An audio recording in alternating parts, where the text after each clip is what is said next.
戦おうか。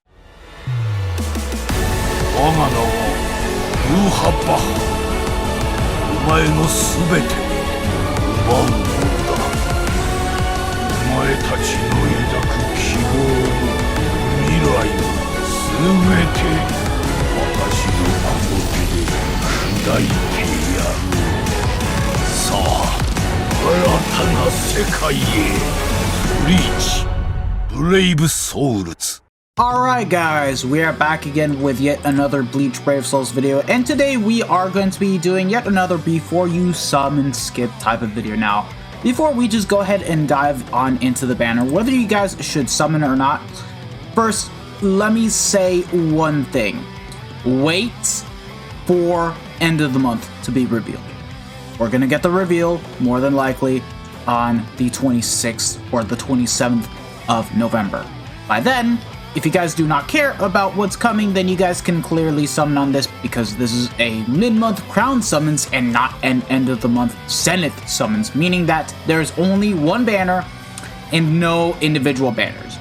It's just this alone, where you can get yourself a guaranteed Äs Nödt or Byakuya as you summon on the banner. So if you guys want the characters, sure, go ahead and summon them, but if you guys need them, there's just better alternatives to use as a whole, although there is some use for Byakuya in this kind of case in particular, which I'm going to break down.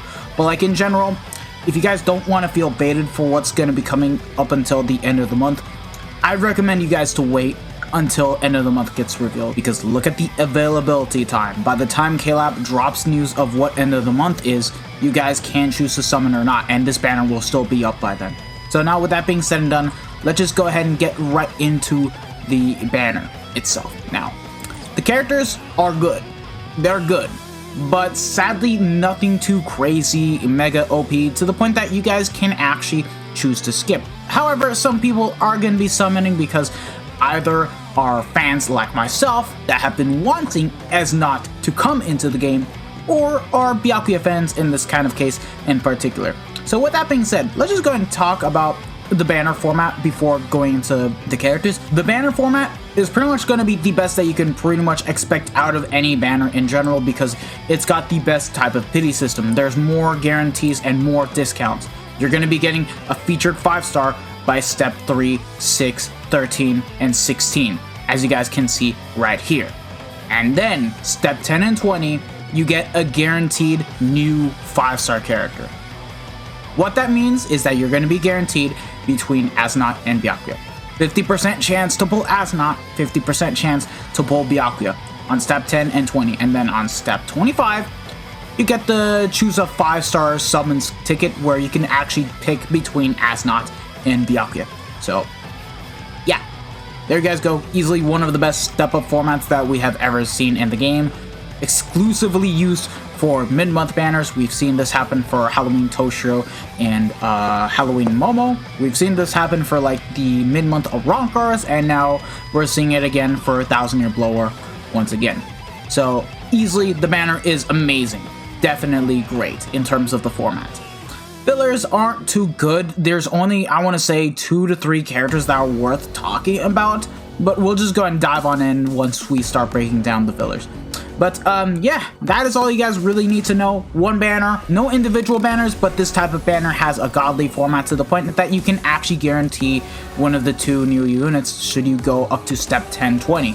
So yeah, let's just start off by breaking down the characters. So starting it off with Äs Nödt, he is a Mind Quincy Sternritter with the no affiliation killer, with a high cooldown reduction of strong attack recharge time of -14%. So he does have pretty good cooldowns, and to back it up, he even has an extra 6% reduced strong attack cooldown when at full stamina only, which is actually pretty darn nice. So in base, he already has 20% cooldown reduction on all of his attacks, and it also helps to complement the fact that his SA2 is a shield strong attack. Normally, shield strong attacks are going to take around 20 seconds to come back when you have him built up with full strong attack recharge links. Well, in this case, instead of it being 20, it's more than likely going to be around 17 to 16 seconds.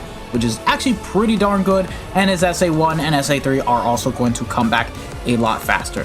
The skills are really good too. He has Frenzy +2, Sharpshooter, Status Element Spiritual Pressure Boost of 80%, Havoc of 20%, Multi-Barrier +2 because he does come with the shields once again, so having that makes him very nicely protected and also helps out his allies too.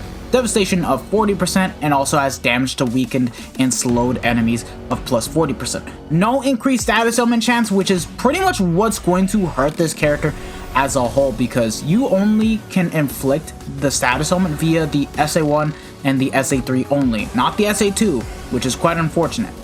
And on the innate abilities, like I said, he has the reduced strong attack cooldown of 6% when at full stam, freeze immunity.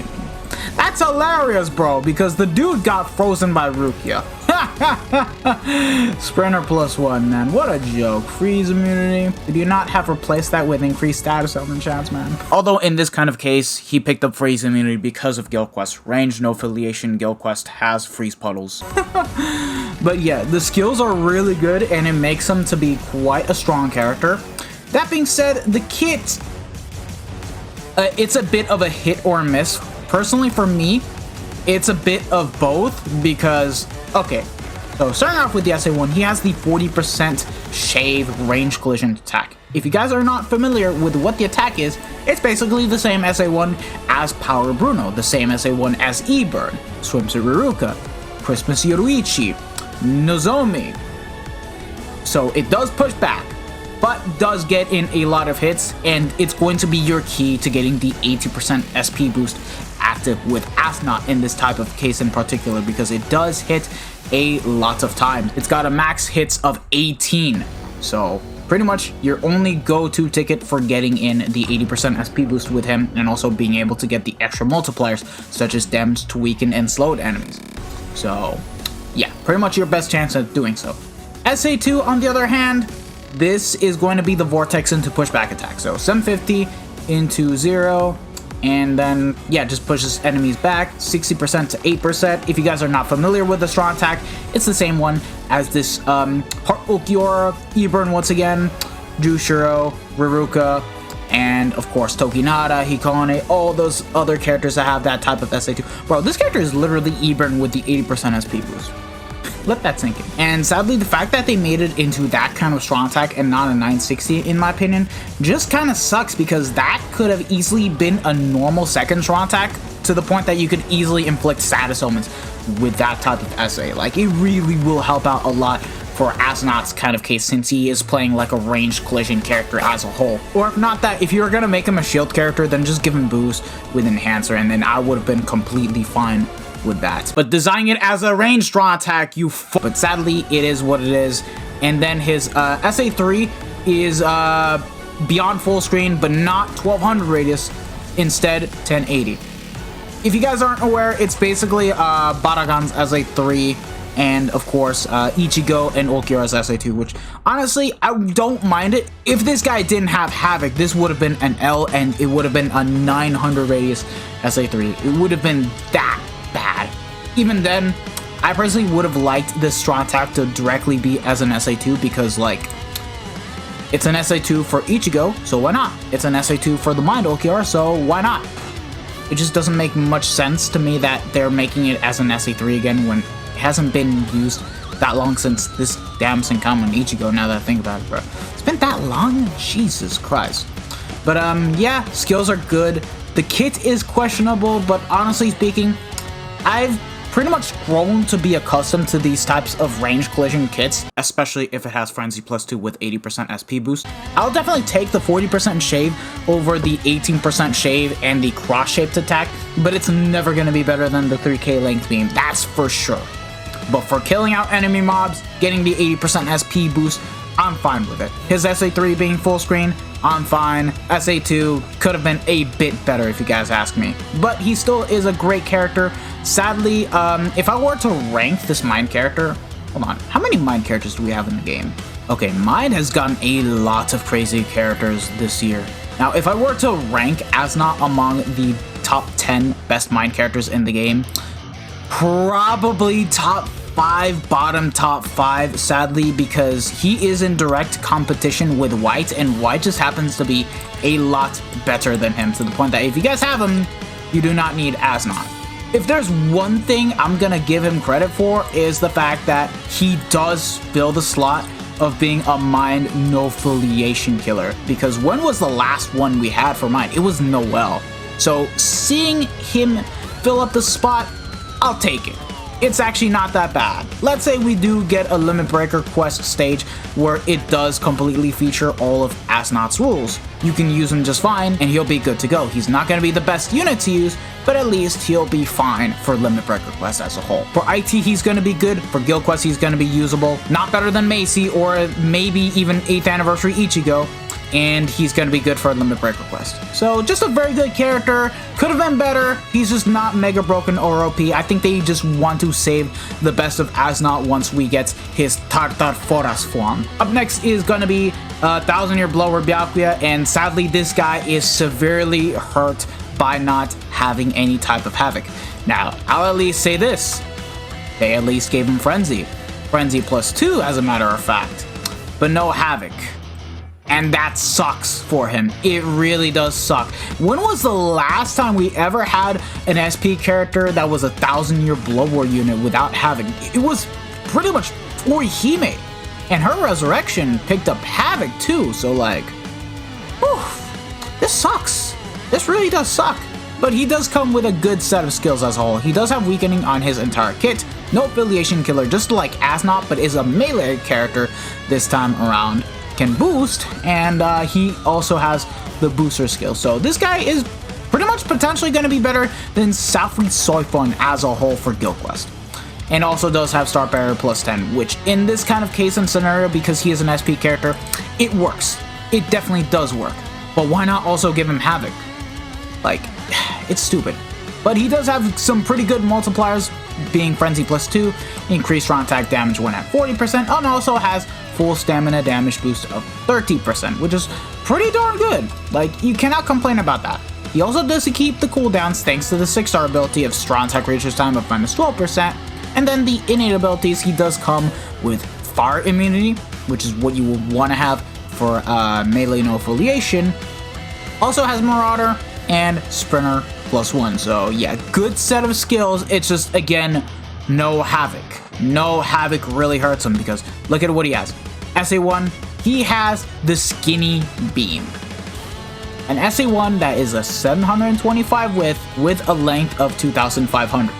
Let's take a look at the similarities. That's terrible. That is god-awful. I'm sorry, but you do not want to have that type of SA1 on characters without Havoc. It barely lacks the range with that SA1. Sure, the length is still going to be there, but not the width. It's going to suck. It's quite skinny, bro. SA2, on the other hand, is going to be the 800 AoE in front, which is good. And then the SA3 is full screen, 1000 radius, so it's unfortunate. It's unfortunate. While this character is going to be really good for guild quests, he is very underwhelming for like a lot of different content. Äs Nödt is just going to be a superior character to use in every single type of content because he does have the range. He has quite the better multipliers as well. And this Byakuya is just like, he has some pretty good stuff, but like, yeah, that is all. He's just a guild quest character. That is all. And of course, there's better technique, no affiliation killers to use as a whole compared to this character right here. So if you're even looking for a unit to use for PvE content, there's just better. There really is just better. And now it's time to pretty much talk about the fillers that are on the banner, being the old 1000-year blower characters from 2020. Now, keep in mind, these characters are all bound to get a resurrection, meaning that right now, they're not going to be good. But later on, once they get them, they'll actually become quite usable to the point that you can actually tackle them on in a bit more harder content. Zombie Toshiro being the prime example of that, to the point that you can use him in Guild Quest. You can actually use him in IT, and you can even use him as a fine, juicy link for your best mind characters. So the same thing that happened to Toshiro can happen to any one of these characters right here, but let's just talk about the more relevant characters. right now being Misaki. And this character, she had her value increased significantly because of very hard guild quests. Right now, we've pretty much gone back to the point that you need 1 SP character and 2 nat characters. And this Misaki right here is going to be a fantastic ranged nat character to use alongside Kagerosa in this type of case and scenario. The best team for that would be Macy, Kagerosa, and Misaki. And honestly, I am sick of seeing this Misaki because this is like, she came back when Power Yama, Tech Aizen, and Yuha came out. She came back in Retsu, in Yama's banner, and then she came back for the Quincy's banner. And now she's back again for the 4th time. I'm getting fed up of seeing her, but I can understand why, because now she's pretty much a necessity for guild quests in this type of case in particular. She does have Flurry +1 with a very good bruiser of 80%, 60 from the skills, and 20% from the soul trait. Can boost and give out barriers, no multi-barrier unfortunately, does have guard break, and is immune to freeze, which is pretty much what you would want to have for this type of, stuff in particular for guild quests. The strong attacks don't really matter because she's a nat character, but in case you want to find out, 18% shave, 800 AoE, full screen, SA3. Doesn't really matter too much because she is a nat character. And hopefully for when she gets her resurrection, she does pick up multi-barrier and booster. If she picks that up, she's solid forever. She'll be too good to pass up on. Askin, now he is weaker compared to Misaki. However, I still see some use in him for when it comes to very hard guild quests because he is a debuffer and you're gonna mainly use him for the melee squad 0 human killer rotation. If you guys do not have the power of Tsukishima, this guy is actually going to be quite a solid option to use as a whole. Now, he doesn't have the immunity that is set towards that guild quest, but he does have the debuff skill, Flurry +1, Bruiser 30, and also has Star Barrier +10, meaning that this character cannot get hit for 20 seconds, which is already pretty darn good, if you guys ask me. Like, this guy can debuff, he can do some respectable damage, it's just that he needs a resurrection, for sure. But the debuff is what's pretty much coming in handy, and in this type of case where GQ now takes a bit longer to clear, he'll eventually get his SA2 back, and he'll help you clutch out some of the remaining waves to the point that he can actually be useful. Only use him if you do not have Tsukishima in this type of case and scenario, but if you guys get him, he's pretty much going to be replaceable. But besides that, on his resurrection, he needs a big increase in Bruiser, and also needs the skill that can help with debuff, which is Diminisher. Yeah, it's called that, Diminisher. He needs that on his resurrection. And then the last character that I'm going to talk about, which has the potential to become a really solid character, has to pretty much be Senjumaru in this type of case.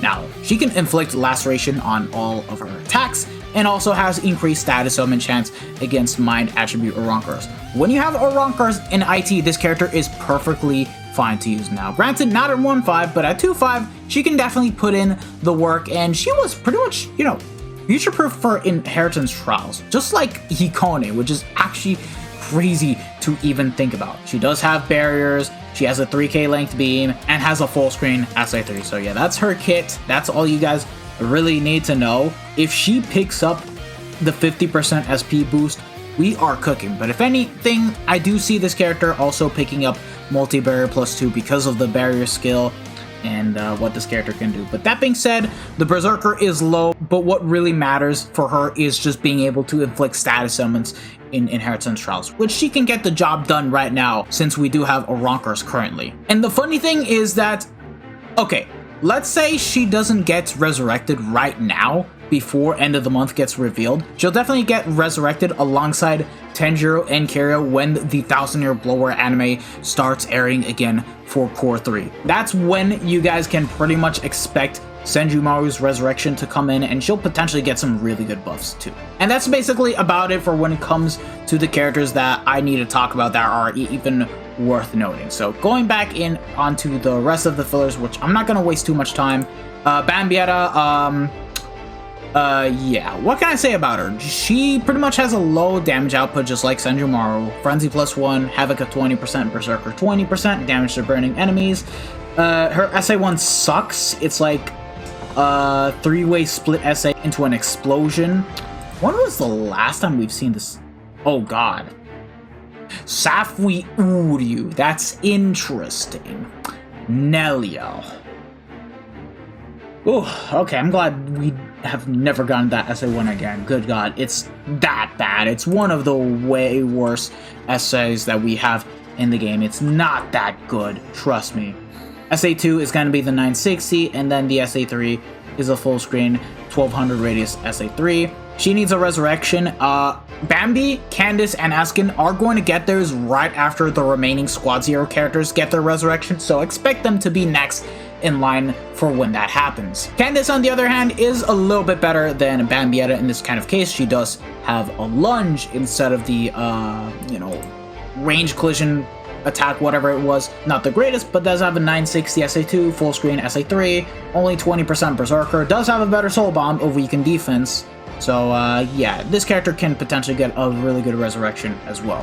Now, don't expect her resurrection to come out alongside Grammy and Lige's for like a very long time. She's not gonna happen until like after Jugrem, Uryu, and Basby get the resurrection, which is basically next in line after Candace, Bambi, and Askin. So there you guys go. That's the lineup of the resurrections for 1000 Year Blower. But anyways, she's an Espada killer with the booster, and honestly, you only want to use this character if you do not have the Tech Yukio. If you guys have Tech Yukio, do not use this character because she is pretty much worthless for GQ now. Frenzy +1, Berserker 20%, very low, does boost, and has the barriers, no multi-barrier, no booster, and yeah, that's just about it. And also her SA2, on top of it being melee, which I hope this does get patched out because seeing Rukia's case, they need to work it out for a lot of these characters. She only has a 630 radius SA2, so like not even a 960. She won't be able to do anything with that SA2 of hers. It's dog water, and then the SA3 is full screen. Same beam as Senjumaru, by the way. Yeah, she definitely needs a bit more than just booster to make her even viable for a very hard guild quest, sadly. Like, they made her into a GQ character while for her time she was good. We just have a lot better options now. She's not that good anymore. And then Ishin. This character, don't expect his resurrection anytime soon. Same thing because, yeah. After, let's say Nanao, Lille, and Grammy get their resurrection, next in line is Yamamoto, Izuru, and Chojuro, and then after that, these two characters will come next.